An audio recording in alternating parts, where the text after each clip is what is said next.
आज हम बात करेंगे भारत के एक समय के सबसे धनवान व्यक्ति धीरूभाई अंबानी के बारे में।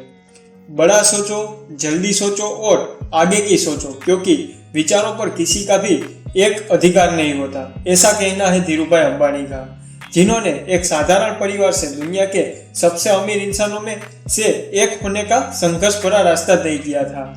बहुत कम लोग जानते होंगे कि धीरूभाई अंबानी का असली नाम धीरजलाल गोवर्धन दास अंबानी है। धीरूभाई का जन्म 28 दिसंबर साल 1932 को गुजरात के चोरवाड़ गांव में हुआ था। हाई स्कूल में ही उन्होंने अपनी पढ़ाई छोड़ दी और उसके बाद पकौड़े बेचना शुरू किया। दोस्तों, धीरूभाई अंबानी का ऐसा मानना है कि पैसों से पढ़ाई का कोई संबंध नहीं है, क्योंकि यह जरूरी नहीं है कि दुनिया में सिर्फ एक पढ़ा लिखा लड़का ही पैसे कमा सकता है। कुछ साल तक पकौड़े बेचने के बाद साल 1948 में 16 साल की उम्र में वह अपने भाई रमणीकलाल की सहायता से अपने एक दोस्त के साथ यमन के एडियन शहर में काम करने चले गए। एडियन पहुंचकर उन्होंने पहले पेट्रोल पंप पर काम किया।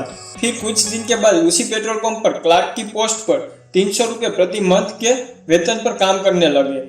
वह अपने दिन भर काम करने के बाद भी कोई ना कोई पार्ट टाइम काम करते ही थे, जिसके कारण उनके साथियों के मुकाबले धीरूभाई अंबानी के पास सबसे ज्यादा पैसा था। लेकिन उनके मन में एक ही बात चल रही थी कि उन्हें अगर अमीर बनना है तो खुद का बिजनेस ही करना होगा, किसी के यहाँ जॉब करके कुछ हासिल नहीं हो सकता। धीरूभाई अंबानी ने अपने काम के प्रति काफी वफादारी थे, इसलिए पेट्रोल पंप के मालिक ने धीरूभाई अंबानी के काम के खुश होकर धीरूभाई अंबानी को पेट्रोल पंप पर मैनेजर की पोस्ट दे दी।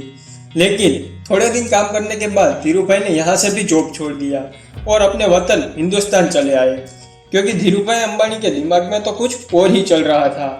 साल 1995 में उन्होंने 15,000 रुपये लगाकर अपने चचेरे भाई चंपकलाल दवानी के साथ मिलकर मसालों की निकास और पॉलिएस्टर धागों की आयात का बिजनेस स्टार्ट किया। उनकी मेहनत के दम पर कंपनी का सालाना टर्नओवर 10 लाख रुपए हो गया। उस समय पॉलिएस्टर से बने कपड़े भारत में नए थे और यह कपड़े कॉटन और सिल्क के बने कपड़ों से मुकाबले ज्यादा पसंद आए लोगों को, क्योंकि यह सस्ते थे और टिकाऊ भी थे। और लोगों के द्वारा पसंद की वजह से कंपनी का मुनाफा काफी गुना बढ़ गया।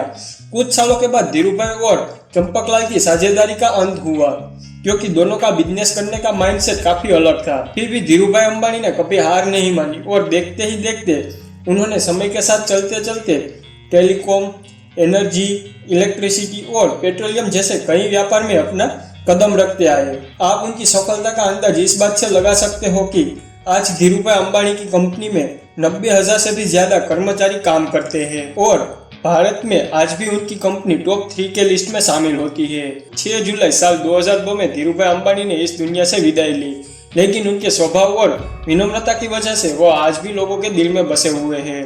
धीरूभाई अंबानी ने एक बात कही थी जो मेरे दिल को छू गई। धीरूभाई ने कहा था कि जो सपने देखने की हिम्मत करते हैं वो पूरी दुनिया जीत सकते हैं। दोस्तों, आज की वीडियो में बस इतना ही। अगली वीडियो में हम बात करेंगे कैसे मुकेश अंबानी इतना अमीर बन गया और अनिल अंबानी इतना कंगाल हो गया। अगर आपको वीडियो अच्छी लगी हो तो वीडियो को लाइक करके शेयर करना और हमारी चैनल इंडिया इन्फो को सब्सक्राइब करके बेल आइकन ऑल करना।